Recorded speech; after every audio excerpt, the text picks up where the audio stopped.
जय हिंद मित्रांनो, एक्झाम जागरवर तुम्हा सर्वांचं पुन्हा एकदा स्वागत आहे. मित्रांनो, आजच्या चालू घडामोडीच्या सत्रात आपण नुकत्याच घडलेल्या घटनांवर आधारित MCQची प्रॅक्टिस करणार असून एक एक प्रश्न अत्यंत महत्त्वाचा आहे. त्यासाठी व्हिडिओ शेवटपर्यंत पहा व आपल्या मित्रांसोबत सुद्धा शेअर करा. बघा, पहिला प्रश्न काय म्हणतो, जलशक्ती अभियान कॅच द रेन या उपक्रमाची 6वी आवृत्ती कोणत्या राज्यात सुरू करण्यात आली?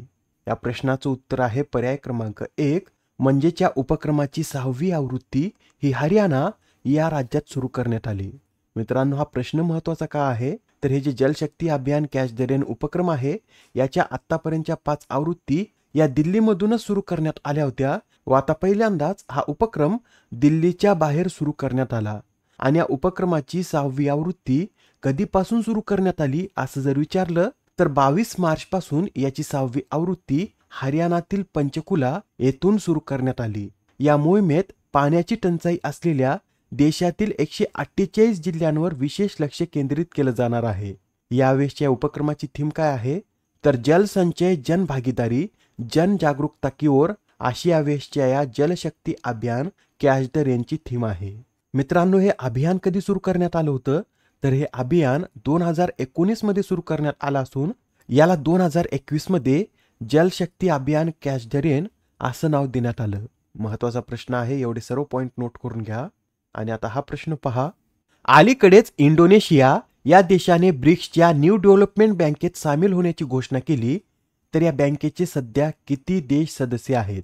तर न्यू डेव्हलपमेंट बँकेचे सध्या 8 देश सदस्य असून यामध्ये सामील होणारा इंडोनेशिया हा 9वा देश असेल.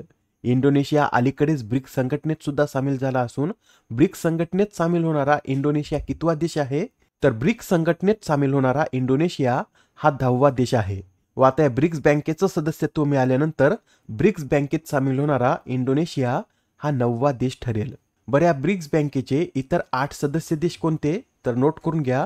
त्या बँकेचे ब्राझील, रशिया, भारत, चीन आणि दक्षिण आफ्रिका हे 5 संस्थापक देश असून त्यानंतर बांगलादेश, संयुक्त अरब अमिरात आणि इजिप्त या इतर 3 देशांचा देखील यात समावेश होतो. ब्रिक्स बँकेविषयी अधिक सांगायचं झालं तर या बँकेची स्थापना 15 जुलै 2014 रोजी करण्यात आली असून या बँकेचं कार्य 2015 मध्ये सुरू झालेलं आहे. या बँकेचं मुख्यालय कुठे आहे तर चीनमधील शांघाय येथे याचं मुख्यालय असून सध्या ब्राझीलच्या दिल्मा रोसेफ या बँकेच्या अध्यक्ष आहेत आणि दिल्मा रोसेफ या बँकेच्या अध्यक्ष बनणाऱ्या पहिल्याच महिला आहेत. नेक्स्ट क्वेश्चन, वर्ल्ड कबड्डी फेडरेशनद्वारे आयोजित कबड्डी वर्ल्ड कप 2025चं विजेतेपद कोणी पटकावले? या प्रश्नाचं उत्तर आहे पर्याय क्रमांक 2 म्हणजेच भारताने या कबड्डी वर्ल्ड कपचं विजेतेपद पटकावलं असून भारताने अंतिम सामन्यात इंग्लंड या देशाला हरून या स्पर्धेचं विजेतेपद पटकावलं आहे. मित्रांनो, यात महिला वर्ल्ड कप सुद्धा आयोजित करण्यात आलं होतं व याचं विजेतेपद सुद्धा आपल्या भारतीय महिला संघानेच पटकावलं आहे. आपल्या भारतीय महिला संघाने अंतिम सामन्यात कोणाला हरवलं तर इंग्लंड या देशाला हरूनच भारतीय महिला संघाने सुद्धा हा वर्ल्ड कप पटकावला आहे. या कबड्डी वर्ल्ड कपचं आयोजन इंग्लंड या देशामध्ये करण्यात आलं असून ही स्पर्धा इंग्लंड कबड्डी असोसिएशन व ब्रिटिश कबड्डी लीग यांनी एकत्रितरित्या आयोजित केली होती. मित्रांनो, हा जो कबड्डी वर्ल्ड कप आहे हा वर्ल्ड कबड्डी फेडरेशन या संस्थेचा आहे, लक्षात ठेवा.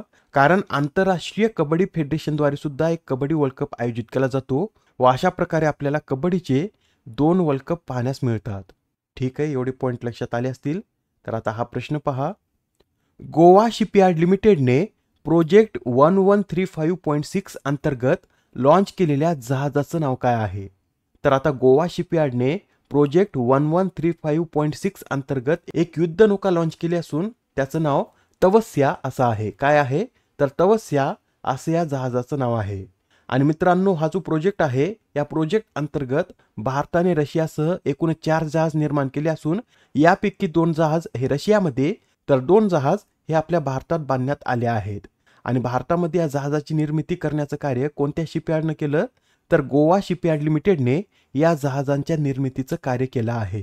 या जहाजाची लांबी ही 124.8 मीटर, रुंदी 15.2 मीटर, तर या जहाजाचा कमाल वेग हा 28 नॉट्स इतका आहे. आणि मित्रांनो, या जहाजाला हे जे तवस्या नाव दिलं आहे हे नाव महाभारतातील भीम यांच्या गदेवरून देण्यात आलं आहे. भीम यांच्या गदेचं नाव सुद्धा तवस्या असंच होतं व तेच नाव या जहाजाला देखील देण्यात आलं. आणि या जहाजाचं जलावरण कोणी केलं असं जर विचारलं तर नीता सेठ यांच्या हस्ते या जहाजाचं जलावरण करण्यात आलं. बरं, या प्रोजेक्ट अंतर्गत भारतात निर्मित पहिलं जहाज कोणतं आहे? तर त्रिपूट हे या प्रोजेक्ट अंतर्गत भारतात निर्मित पहिलं जहाज आहे.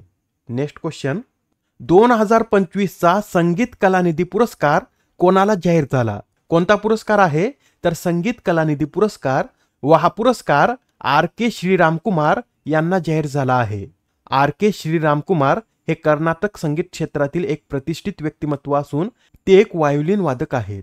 आणि ते कोणत्या घराण्याशी संबंधित आहेत? तर रुद्रपट्टनम या संगीतकार घराण्याशी ते संबंधित आहेत.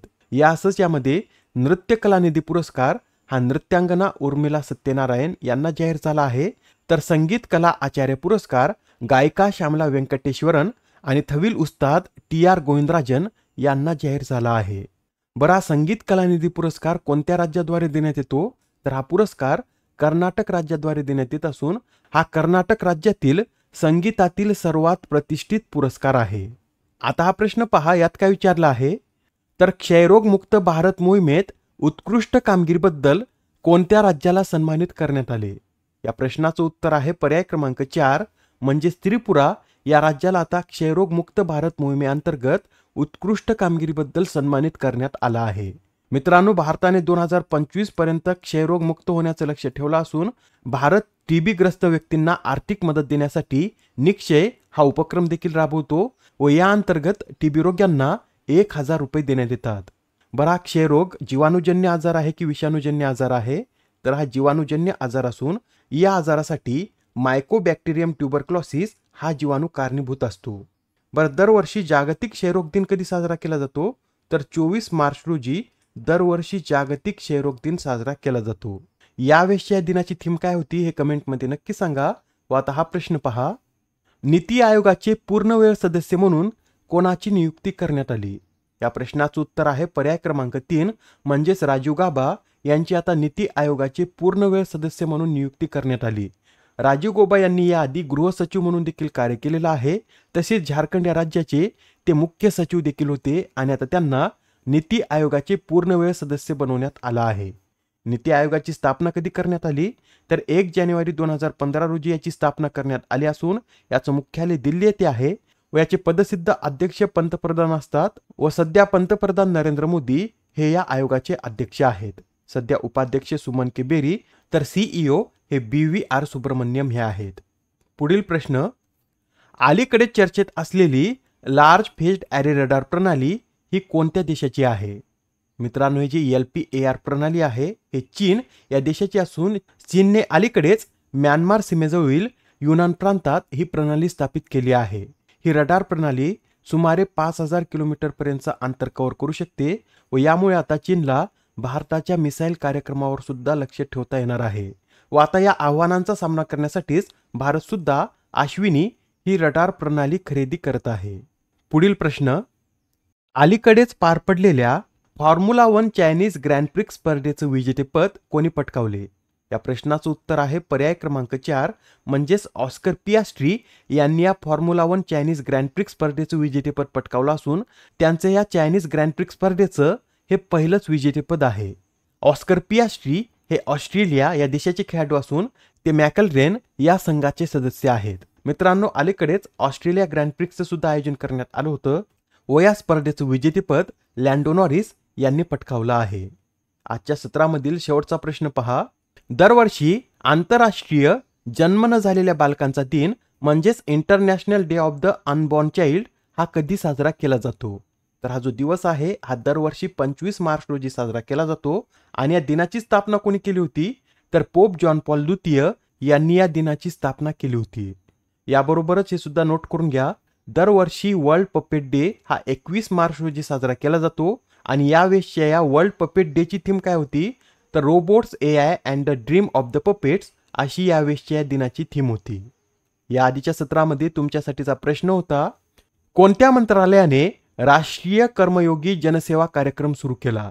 या प्रश्नाचं योग्य उत्तर आहे पर्याय क्रमांक 1 म्हणजेच आयुष मंत्रालयाने हा राष्ट्रीय कर्मयोगी जनसेवा कार्यक्रम सुरू केला आहे. आजच्या सत्रामधील तुमच्यासाठीचा प्रश्न पहा, भारताचे नवे वित्त सचिव म्हणून कोणाची नियुक्ती करण्यात आली? आता या प्रश्नाचं उत्तर कमेंटमध्ये देण्याचा प्रयत्न करा. उत्तर चुकलं तरी काही हरकत नाही, कारण ज्यावेळेस तुम्हाला या प्रश्नाचं योग्य उत्तर माहित होतं त्यावेळेस हा प्रश्न तुमच्या दीर्घकाळापर्यंत लक्षात राहतो. तर आता पुढच्या सत्रामध्ये पुन्हा भेटूया. धन्यवाद.